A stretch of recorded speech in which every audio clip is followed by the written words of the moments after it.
अस्सलाम वालेकुम students.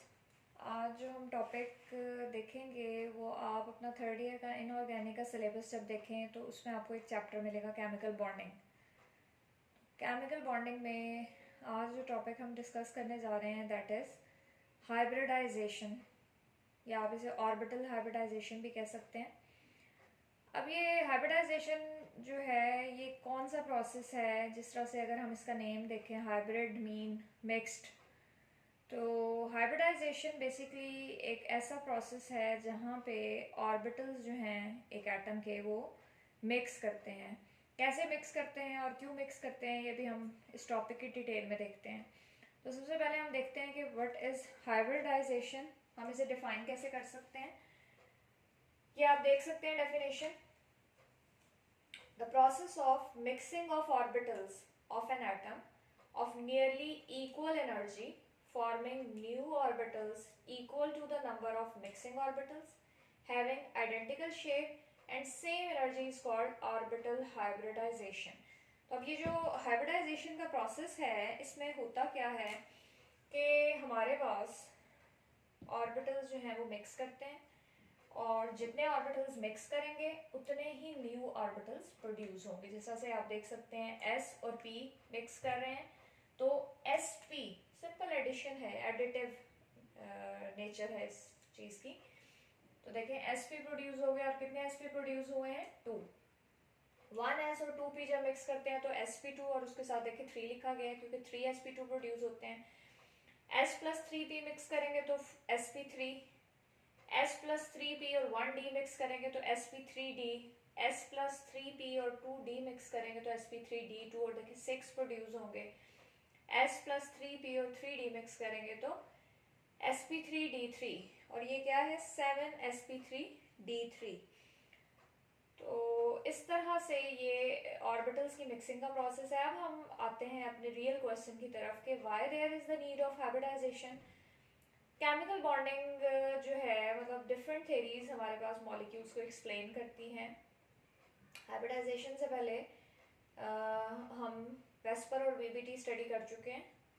VBT की जब हम बात करते हैं तो वीबीटी हमें सिंपल कॉन्सेप्ट ये देती है कि ऑर्बिटल्स जो हैं एटम्स के अंदर वो मिक्स करते हैं और क्या होता है जी ओवरलैप रीजन में इलेक्ट्रॉन पेयर होता है। जिस तरह से अगर हम यहाँ पे H2 मॉलिक्यूल की बात करें HA और HB 1s1 है इसकी कॉन्फ़िगरेशन और इसकी भी 1s1 है, तो ओवरलैपिंग ये ओवरलैपिंग हो जाएगी simple.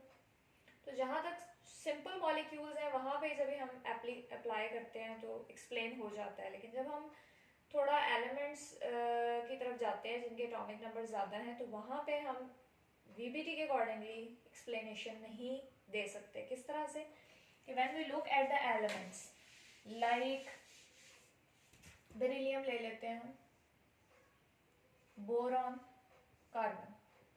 When we look at the configuration of beryllium, it is 1s2, 2s2. Boron 5 है atomic number देखें 1s2, 2s2, 2p x1, 2py0, 2pz0। Carbon को देख लें जी 1s2, 2s2, 2px1, 2py1, 2pz0।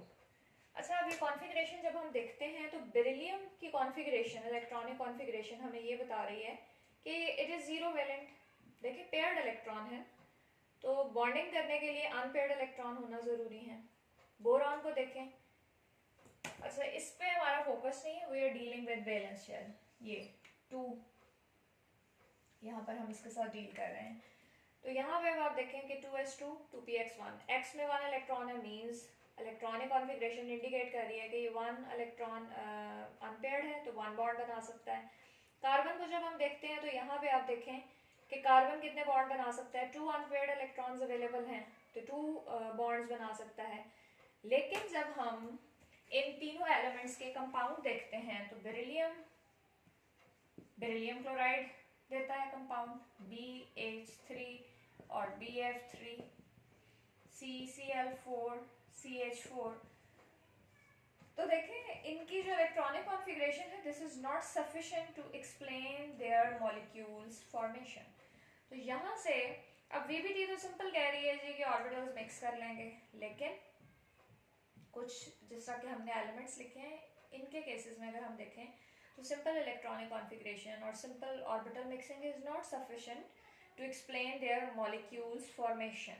This means that कि होता ये है कि यहाँ पे एनर्जी सप्लाई की जाती है और इनकी एक्साइटेड स्टेट एग्जिस्ट करती हैं. अब बेरिलियम को आप देखें तो बेरिलियम के केस में जब एनर्जी मिलेगी इन इलेक्ट्रॉन्स को 1s2 2s1 2px1 excited state.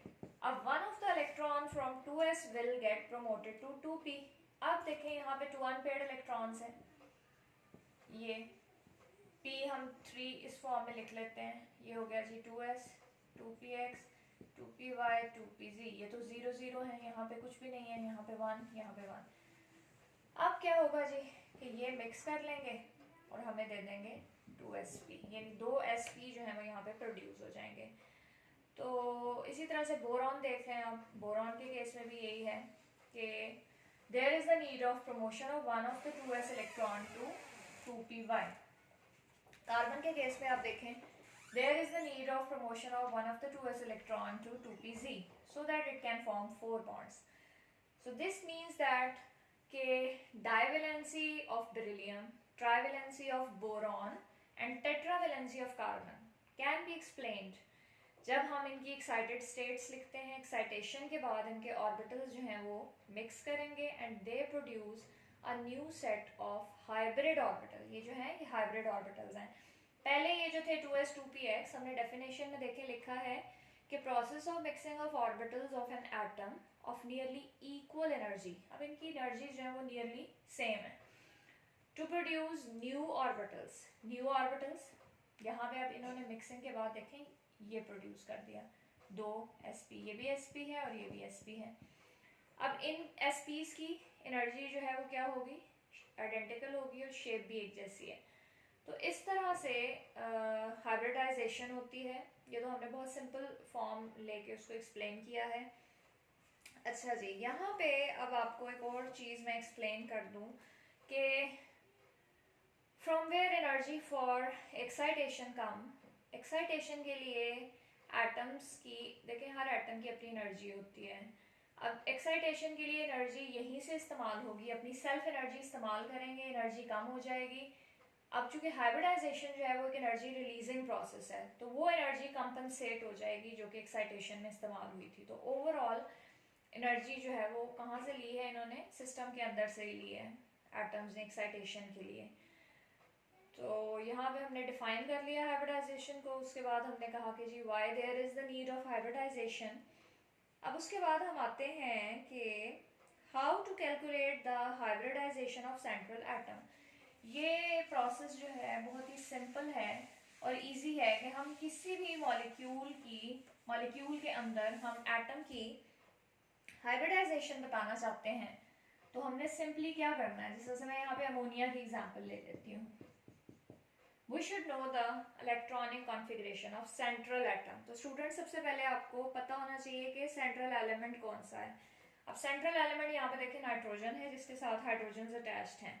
तो हम क्या करेंगे जी, सबसे पहले हम नाइट्रोजन की कॉन्फ़िगरेशन जब बताते हैं it is with 7 atomic number. पहले में आगे शेल में 2, दूसरे में 5. अगर दूसरी फॉर्म में लिखें तो 1s2 2s2 2px 2py 2pz 5 6 7. अब देखें जी नाइट्रोजन ने कितने बॉन्ड्स बनाए हैं. ग्राउंड स्टेट ही है इसकी, ये वैलेंस शेल है. 3 बॉन्ड्स, ये देखें 3 बॉन्ड्स. अब ये जो 2s वाला 2 इलेक्ट्रॉन है ये किस फॉर्म में आ जाएंगे, लोन पेयर में. अच्छा जी, अब हम बताना चाह रहे हैं हाइब्रिडाइजेशन सेंट्रल एटम की. तो वो हम कैसे बताएंगे, हम सेंट्रल एटम की इलेक्ट्रॉनिक कॉन्फ़िगरेशन देखेंगे प्लस हम ये बताएंगे कि वो कितने सिग्मा बॉन्ड्स बना रहा है प्लस उसके पास लोन पेयर हैं या नहीं. मतलब आपने टोटल काउंट आपको पता होना चाहिए. अब यहाँ पे देखें ये सिग्मा बॉन्ड्स कितने बना रहा है. कीप इन माइंड यहाँ पे थोड़ा सा आपको सिग्मा और पाई बॉन्ड का कॉन्सेप्ट होना चाहिए. ये जो सिग्मा बॉन्ड्स होते हैं ये कैसे बनते हैं. जब हम सिग्मा बॉन्ड की बात करते हैं तो एस एस ओवरलैप से भी सिग्मा बॉन्ड बनता है, sp ओवरलैप से भी सिग्मा बॉन्ड बनता है। अब p's की जो ओवरलैपिंग है ना वो दो तरह की हो सकती है। एक तो अच्छा यहाँ पे s और s की ओवरलैप ये हो गई, s और p की ये हो गई। अच्छा px और px की ओवरलैप हेड ऑन हो सकती है, ये px ये भी सिग्मा देगी हमें, ये sp की भी हमें सिग्मा देगा, ss भी हमें सिग्मा देता है। अच्छा अब एक और फॉर्म भी है p's की ओवरलैपिंग की, दैट इज साइड वाइज। अब ये जो साइड वाइज ओवरलैपिंग होती है ना ये हमें पाई बॉन्ड देती है। तो अब हमें पता होना चाहिए जब हम सेंट्रल एटम की हाइब्रिडाइजेशन बताना चाह रहे हैं कि वहां पे वो एलिमेंट कितने सिग्मा बॉन्ड बना रहा है और कितने लोन पेयर्स हैं उसके पास। Keep in mind sigma bonds हमेशा हाइब्रिडाइज्ड ऑर्बिटल से बनते हैं और पाई बॉन्ड जो है वो अनहाइब्रिडाइज्ड ऑर्बिटल से। तो यहाँ पे मैंने आपको केस बता दिया है कि एस और एस ऑर्बिटल की ओवरलैपिंग सिग्मा देगी हमें, एस और पी की ओवरलैपिंग भी सिग्मा दे रही है, पी एक्स और पी एक्स की ओवरलैपिंग भी सिग्मा देगी, जबकि पी वाई या पी जी जो कि साइड वाइज अप्रोच के तहत ओवरलैप करेंगे उनकी ओवरलैपिंग हमें देती है पाई बॉन्ड। तो यहाँ पे अब हम वापस आते हैं नाइट्रोजन की तरफ। नाइट्रोजन के केस में 3 बनाए हैं इसने सिग्मा बॉन्ड्स, +1 है इसके पास लोन पेयर, टोटल हो गए जी 4। तो 4 ऑर्बिटल्स चाहिए इन इलेक्ट्रॉन्स को अकोमोडेट करने के लिए, तो 4 ऑर्बिटल्स की मिक्सिंग का केस है ये। तो इसका मतलब है कि इसके अंदर हाइब्रिडाइजेशन क्या होगी, sp3। देखिए 1 2 3 एंड 4 ऑर्बिटल्स की मिक्सिंग का केस होगा ये, sp3 हाइब्रिडाइजेशन होगी यहाँ पे। तो इस तरह से हम इस कॉन्सेप्ट को अप्लाई करके मॉलिक्यूल के अंदर सेंट्रल एटम की हाइब्रिडाइजेशन जो है वो डिस्कस कर सकते हैं। अच्छा अब यहाँ पे आप देखें कि अगर हम VBT का कॉन्सेप्ट यहाँ पे लेके आए और एक मॉलिक्यूल हम ले लेते हैं उस पर हम अप्लाई करते हैं, जिस तरह से हम बात कर लेते हैं यहाँ पे VBT की अगर हम बात करें तो VBT ये कहती है जी सिंपली ऑर्बिटल्स जो हैं ओवरलैप होते हैं टू फॉर्म बॉन्ड, यानी orbital overlapping leads to bond formation. तो वो ओवरलैपिंग अभी मैंने आपके साथ डिस्कस की कि किस तरह से SS ओवरलैप हो सकती है, SP PP और PP ओवरलैपिंग हेड ऑन थी और सेकंड फॉर्म क्या है साइड वाइज। ये तो था VBT सिंपल। अब जब हम हाइब्रिडाइजेशन की बात करते हैं तो hybridization is not so simple concept. यहाँ पे आप देखो अगर जिस तरह से हम एग्जांपल ले लेते हैं BH3 या BF3 की ले लेते हैं या BH3 ले लें। BH3 में क्या है जी, जब BH3 में हम देखते हैं तो बोरॉन 3 बॉन्ड्स बना रहा है हाइड्रोजन के साथ इस तरह से, और ये होता है ट्राइगोनल प्लेनर ज्योमेट्री के साथ 120 का एंगल बनाता है। अच्छा जी अब अगर हम यहाँ पे देखें कि BH3 मॉलिक्यूल में किन ऑर्बिटल्स की ओवरलैपिंग हो रही है तो बोरॉन की कॉन्फ़िगरेशन क्या बनती है 1s2 2s2 2px1 2py0 2pz0।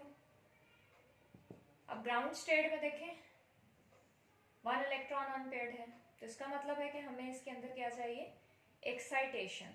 तो एक्साइटेशन के बाद इसका क्या हो जाएगा 1s2 2s1 2px1 2py1 और आगे 2pz0 हो जाएगा। तो अब एक्चुअली इन तीनों ने मिक्स करके यहाँ पे 3sp2 देना है और हमें पता है कि sp2 ऑर्बिटल जो है वो खुद को कैसे अरेंज करते हैं 120 के एंगल पे। अगर यहाँ पे BH3 के केस में हम सिंपल ऑर्बिटल्स ओवरलैपिंग देखें तो S और P की ओवरलैपिंग बनती है। S जो ऑर्बिटल है उसकी शेप होती है जी स्फेरिकल, और P की जब हम बात करते हैं तो px अगर हम देख लें तो px ऑर्बिटल जो है वो इस तरह से आ जाएगा और py ऑर्बिटल जो है वो इस तरह से आ जाएगा, यानी 90 का एंगल बना रहे हैं। तो किसी भी तरह सिंपल ऑर्बिटल ओवरलैप जो है वो 120 का एंगल नहीं देती। इसका मतलब है कि electrons can't be accommodated in the simple orbitals. There is the need of mixing of orbitals so that जो ऑर्बिटल्स बन रहे हैं यहाँ पे, जिस तरह से हमने sp2 देखा है, तो वो sp2 ऑर्बिटल्स जो हैं वो अरेंज करेंगे खुद को कौन से एंगल पर, 120 के एंगल पे। सो VBT जो है वो एक्सप्लेन नहीं कर सकती, VBT का ड्रॉबैक है, जिसके बाद जो है वो फर्दर थेरीज जो हैं आई मॉलिक्यूल्स की फॉर्मेशन को एक्सप्लेन करने के लिए। तो स्टूडेंट्स, इस तरह से हम हाइब्रिडाइजेशन जो है वो एक्सप्लेन कर सकते हैं कि ऑर्बिटल्स किस किस फॉर्म में मिक्स होते हैं। डिफाइन किया हमने हाइब्रिडाइजेशन को, उसके बाद हमने डिफरेंट मोड्स बता दिए, और देन वी एक्सप्लेन्ड कि why there is the need of hybridization. और उसके बाद हमने बता दिया कि just by looking at the molecule and knowing the electronic configuration of the central element we can explain the mode of hybridization। तो उसके लिए आपको मैंने बता दिया कि किस तरह से सिग्मा और हम काउंट करते हैं लोन पेयर, और जितने सिग्मा बॉन्ड लोन पेयर बना रहा है किसी एलिमेंट, सेंट्रल एलिमेंट के पास, उतना ही ऑर्बिटल्स की मिक्सिंग चाहिए होगी। नेक्स्ट लेक्चर्स में हम अपनी डिफरेंट मोड्स ऑफ हाइब्रिडाइजेशन जो है उसकी डिटेल में बात करेंगे।